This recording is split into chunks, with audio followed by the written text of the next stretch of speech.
Welcome back to Nothing But Nets. We're back. It's good to be back. Got some breaking news from the Brooklyn Nets.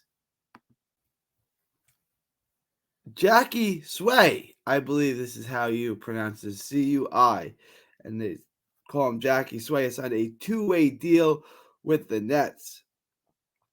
So they had two-way deals left. They filled one of them, so they have one two-way deal left and one Exhibit 10 deal left. The other Exhibit 10 went to Killian Hayes, of course.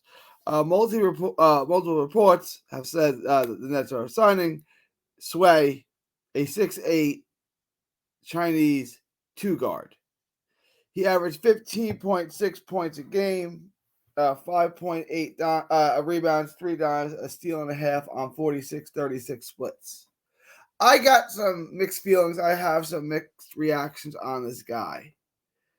I don't think he's the shooter. I understand he had the drill where he hit 23 out of 25. Okay, great.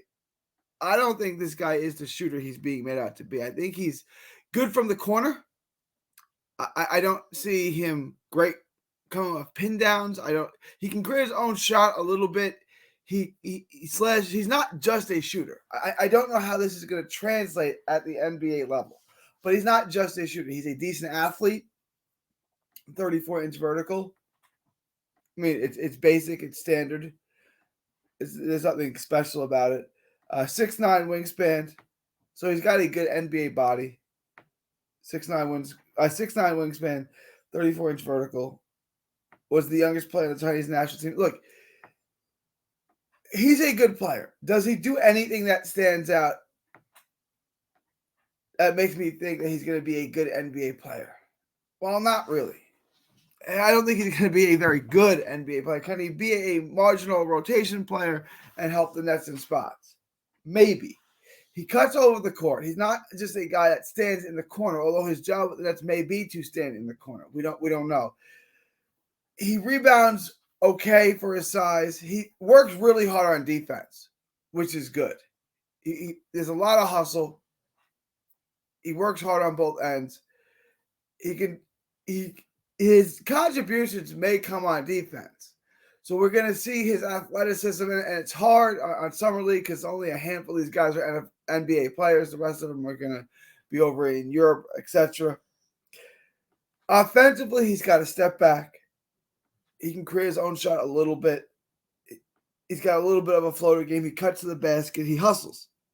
He hustles all over the place. He's got good feet. He can create a little bit. Like he can make his own shot a little bit. I haven't seen much of him in the passing game. I haven't seen a ton of him. I got to watch a little bit of the Summer League and a little bit of him in the Chinese Basketball Association. I'm not super impressed with him as a shooter. He's got a nice stroke, so maybe it'll get better. He's just 21. But it doesn't seem to go down consistently. And then I found his stats. He's 46, 36, 30. Those splits are fine, but they're certainly not spectacular. He seems to me to only be a corner three guy. That's the downside on him. The upside is he can create in the mid-range. He can make his own shot a little bit. And he's active. He cuts. He's all over the court, right? So he's going to get easy baskets. And you see him in the Summer League. He missed some layups and stuff, but he gets to the hole. He's going to get easy baskets. And he works hard defensively. He's got a decent body, decent athleticism. So he should be able to hang defensively. Worst case scenario is he's not a problem defensively. He's probably going to be a better than average defensive player. And it's just because his defense isn't going to necessarily get him on the court. Can his offense get him on the court because his defense will keep him on? Can he play 20 minutes a game? Is he just going to stand in the corner? Because if he's just going to stand in the corner, my guess is there's going to be better corner three guys than him. And he's going to be like Tyler Johnson was. But Tyler Johnson really couldn't play defense. Remember Tyler Johnson on that KD Nets team? Play a few minutes a game. Basically sat in the corner and shot threes.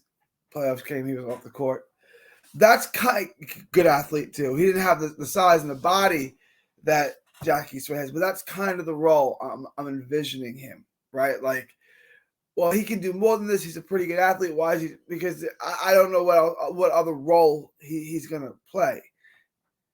He'll be on the roster. Look, he's the first Chinese guy that Shy has signed. They're going to sell his jersey. He's going to be on the court. He's going to get an opportunity. I don't think he's going to suck. I don't think he's going to be terrible. If you ask me who I think has more of an upside, him or Keon Johnson, him or Jalen Wilson. That's so the guys that he's competing him or Zaire, right? Like I think all these guys have far more upside, and I would give them minutes way before I would give Jacky Cui some burn. Now I don't know if he's going to spend most of his time in the G League. He's very young. He can develop. Right now, what I'm seeing is a guy that's kind of a dime a dozen. Just to be realistic. He's on a two-way deal, which, okay. He went to the Summer League. He performed well in the Summer League. That doesn't tell me a whole lot, right? He didn't dominate the Summer League like Jalen Wilson did. He didn't look spectacular like Keon Johnson. But he didn't look bad like Derek Whitehead or Bronny James. Like, he didn't look bad. Like, he fit in. He belonged. He was a good player in the Summer League. But he wasn't sensational. He wasn't spectacular. He wasn't like, okay, you're too good for this level. Let's move you up. He wasn't that. So I'm interested in seeing how he works out. I'm guessing he's going to get some burn.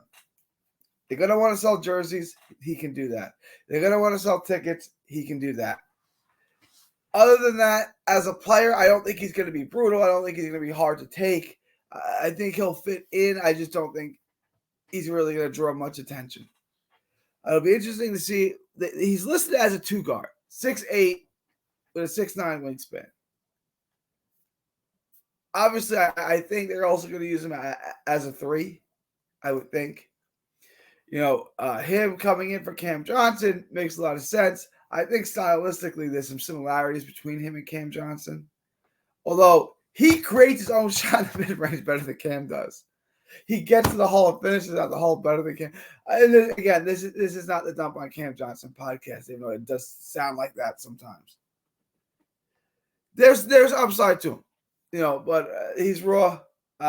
He's not cracked. This is not Yuta Watanabe, right? I don't want to hear that count. Watanabe was a lights-out corner 3 guy. Like, lights out. That's not him. He's a good, not great shooter. Like I said, 46-36 splits is good, not great. That's obviously going to drop at the NBA level, I would think. We're going to find out. Unless he really starts to improve on things. I know there's a lot of hype. A lot of people were excited, and I'm not saying it's a bad signing. He probably is a 2-way player. He probably deserves this contract. I don't think they're giving him this contract just to bring in a certain fan base or sell jerseys. I think he probably deserves his contract. He probably deserves to be on a 2-way. That being said, Keon Johnson is infinitely better than him. There's infinitely more upside in Keon Johnson. I don't see this guy getting a ton of burn, a ton of minutes. But, again, we'll see. We'll see. Hopefully this guy pans out. He's got to step back. He can hit the corner 3. I think he's inconsistent everywhere else, but the shot is nice. So when someone has a sweet stroke, there's hope. There's upside. Like, okay, can this thing start to go down more consistently? Because everything looks right. Now it's just a matter of getting the result. Good length, good athleticism. I'm sure he can defend multiple positions. I'm interested in seeing more. I want to get someone on maybe from a Portland Trailblazers podcast, maybe a scout, someone who knows him from China. I want to get someone on. So look, if you know someone who has a little bit more information, I watched some tape on him. I watched everything you can find on him all day. There's just not a ton of tape on him. If anyone is more familiar with him, I'd love to have you on. I want to know more about this guy. I'm going to be honest with you. I did not hear of him before today. I know Locked On Nets, Doug said that he's fantastic and this is a great sign. He's like, okay, maybe. I saw this one drill that he did. Okay, he had 25 shots. I watched some game tape of the Summer League. I watched some game tape from China. I think I know what we have here. But, I can't be certain because, again, I'm taking very small amounts of data to come up with this. I read his scouting reports. I watched some game tape. I read what was written on him. I combine that with the limited amount of game tape I'm able to find, and I come up with a conclusion here. So I'm trying to find someone who's a little bit more familiar with his full body of work, someone who's seen him more than I have. I haven't seen a ton of them. What I've seen a corner three guy who can defend a little bit, who can cut, who's active, who hustles a lot. Nothing bad. There's nothing bad. I just don't see anything great about him. I'm not sure that this guy is going to crack a rotation on an NBA team. Although, like I said, he's earned this two-way contract. I don't think this is a gimmick. I don't think this is a hype job. I don't think this is sell tickets. He's earned a spot here, but he's going to have his work. I think he's going to have his work cut out with Zaire and those guys and Keon and Jalen Wilson and still having Cam Johnson and such on the team. I'm looking at him more as a wing, as a 3 than a 2. He's listed as a 2, so we'll see. Except he can create his own shot. He can get in the mid range. He's got a little step back. He can get to the hoop. There is a lot. There's stuff to like about him for sure. And it's not like he's slow or unathletic. It's not that. So it doesn't seem like a bad signing. I'm also not going to say this is a home run hit where, Sean Marks outsmarted the crowd. We're going to find out. All right. I'll say this. I guarantee he's undrafted. I guarantee he's better than someone in that draft, right? Sean Marks did a better job than some GM. All right, y'all. I appreciate it, guys. Smash the like button. Please follow, subscribe, all that good stuff. It is September 3rd, 2024 from Texas to the world. Thank you. And God bless.